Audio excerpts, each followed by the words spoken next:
I'm Brooke, a MeatRx coach, and I'm here today with another MeatRx coach, my friend Sarah, and she's going to share with us her great success with the carnivore diet. Hi, Sarah. Hi, Brooke. How are you? I'm good. Thank you so much for taking the time to do this. Absolutely. It's my pleasure. Thanks so much for having me. Really appreciate it. Well, let's just get started. So I'm curious, what was it like for you before the carnivore diet, and what brought you to it? Well, I actually found the carnivore diet through keto, and what initially brought me to start exploring dietary changes was my weight. My daughter was about 1.5 years old at the time, and I found myself morbidly obese. I'm only 5'4", and I was over 230 pounds. I was exhausted all the time, so uncomfortable in my body, and just really starting to feel terrible. And I realized that, I needed to change something. So when I initially started trying to lose weight, I did what I always knew to do before. I started low fat, counting my calories. I've been a Weight Watcher all my life. I've counted so many points in my lifetime, it's ridiculous. And that lasted about a month. And I was like, white knuckling it the whole time. And I was like, I can't do this.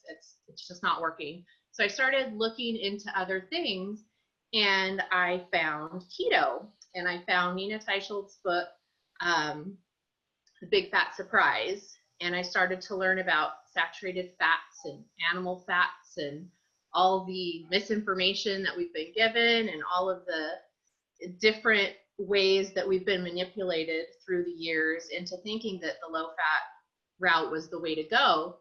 And it all started to make sense to me.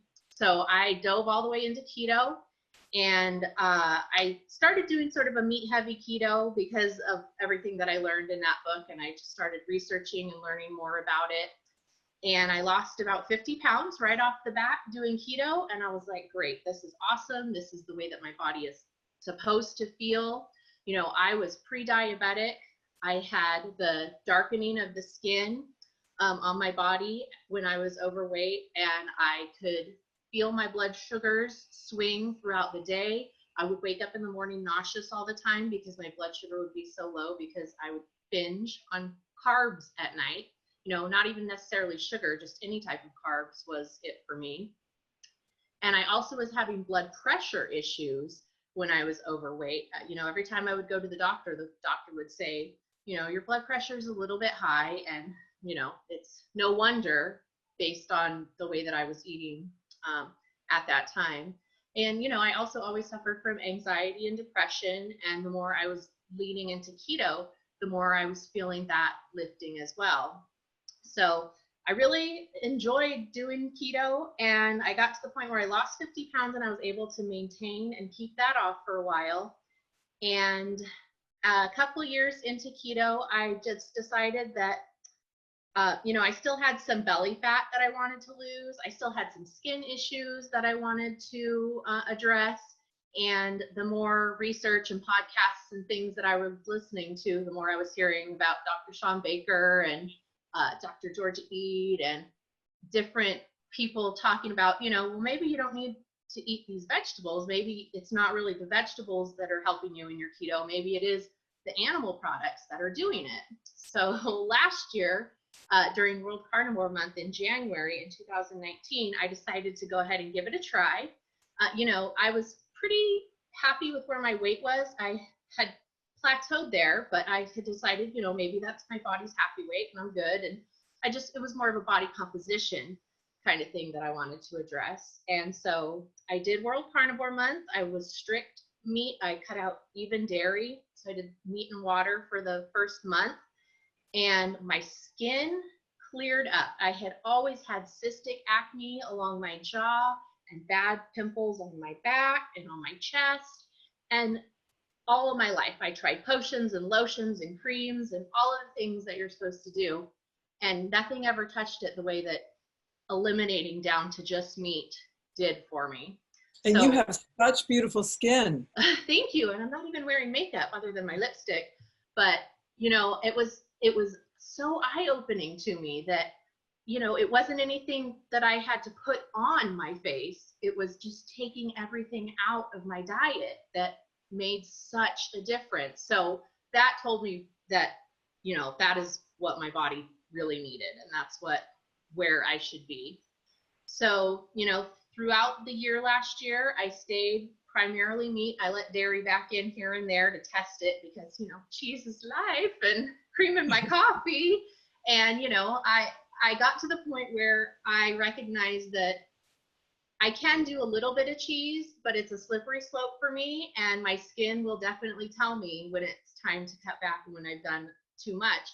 But it's sort of empowering because now I can make that choice. It's not like, oh, I'm stuck with these issues forever. It's that, no, I decided to eat a half a pound of sharp cheddar cheese last week, and that's why I'm breaking out.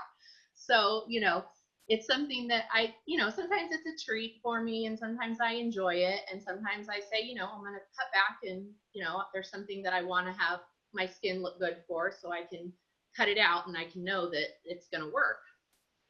And so, you know, in doing mostly meat, carnivore, pretty much all last year, vegetables have made an appearance here and there. I've never had gut issues or anything like that. So I'll do an avocado once in a while or some cabbage with my ground beef.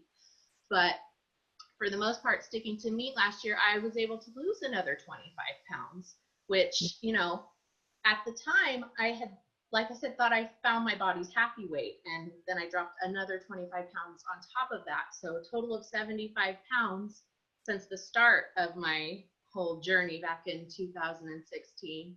And really just physically feeling stronger than I have in my adult life. I can lift heavier things than I've ever been able to lift. I sleep better. My skin's better. My mental health has never been better. You know, I was someone who was on anxiety medication and antidepressants on and off all through my 20s, into my 30s, through my pregnancies with my 2 kids. And it was actually a couple years into keto that I was able to wean off of the medication. And the more that I learned about how saturated fats are really what, and the cholesterol are really what fuels your brain and helps you build those neurotransmitters and those hormones that keep you on an even keel, the more I feel like I have found the answer. Nice, good job. It's awesome. So it sounds like you've been on carnivore for 2 years, 3 years? So I was meat heavy. So I started off keto and it was more like a dirty keto. And then I went to a more meat heavy keto for another, you know, year and a half after that. And I've actually been carnivore now since January of 2019. Nice. Yeah, and my version of carnivore does include some vegetables. It does what? What? It includes a little bit of vegetables. Like I said, I'll have a little carnivore-ish. Yes, I mean, carnivore-ish. You're carnivore with some condiments. Yes, exactly. And isn't there something else really important going on? Yeah, you know, so this past summer, I finally convinced my husband to get on the meat train with me. You know, throughout all of my dietary experiments in my life, like I said, I've done Weight Watchers and all of that. And he's been like, okay, yeah, honey, you know, whatever. You cook it, I'll eat it. I'll support you. But when he goes out of the house, he does whatever he wants. You know, he works out of the house, he buys himself lunch, he drinks soda, whatever. And so this summer, I convinced him to go more meat heavy with me. And so he started doing that as well. And so it was probably, let's see, August, September, October. He was meat heavy for about 3 months. And in actually this fall, we discovered that we are now pregnant. We're expecting a new baby in August. And fertility or infertility is something that we struggled with, you know, our whole lives. We've been together since we got married at 26, but we've been together since I was 18 and he was 20. And it took us several years to get pregnant with my son, who's 10. It took us several more years to get pregnant with my daughter, who's 5. And we've also experienced a couple of miscarriages in between. So getting pregnant, just, by surprise is never something that has happened to us in our relationship, in our time together. And so for us to just discover by surprise this past fall that we were expecting was just the biggest shock. And just such clear evidence that our bodies are so much healthier now, even at, I'm 37 and he's 40, and even at our age, that this would happen is just such a clear indication that we're really nourishing ourselves and taking care of ourselves the way that we should be. Congratulations. That's that's so awesome. Thank you so much. Surprise gift. Absolutely. And so you're now carnivore pregnancy, which you have not had before. Correct. So yes. I want to know about what that's like. Yeah. And in fact, I have gone into this pregnancy weighing less than I did with my other two pregnancies, my other two successful pregnancies, any of my pregnancies really. And with my daughter, I was actually borderline gestational diabetic as well. So I definitely feel so much better going into this pregnancy. I just physically feel better. I feel stronger.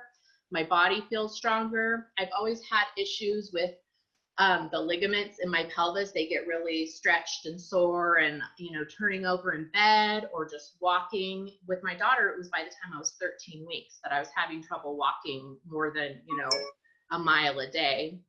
And I'm at 22 weeks now, I think.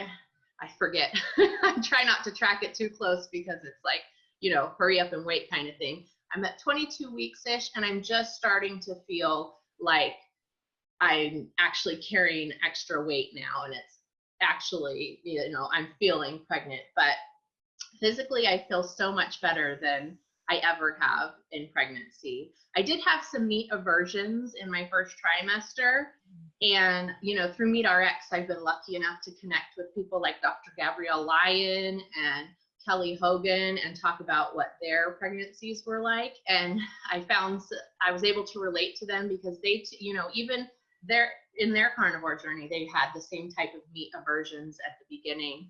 But thankfully, that only lasted just about through the first trimester. And now I've been able to go back to eating meat all the time. And I definitely have some treats here and there, but usually my treats now are like grapes or some tangerines or strawberries or things like that. I'm going with the natural fruit, instead of Sour Patch Kids and Oreos. So it's much better.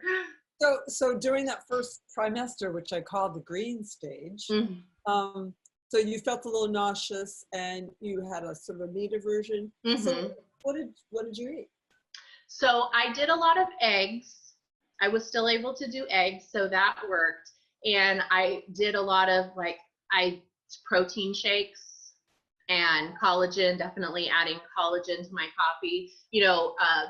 Those types of processed foods are something that I eliminated a long time ago. I'd just rather get collagen from bone broth. I'd rather get protein from meat. But, because I wasn't able to do that in the beginning, I went ahead and started incorporating those things a little bit more.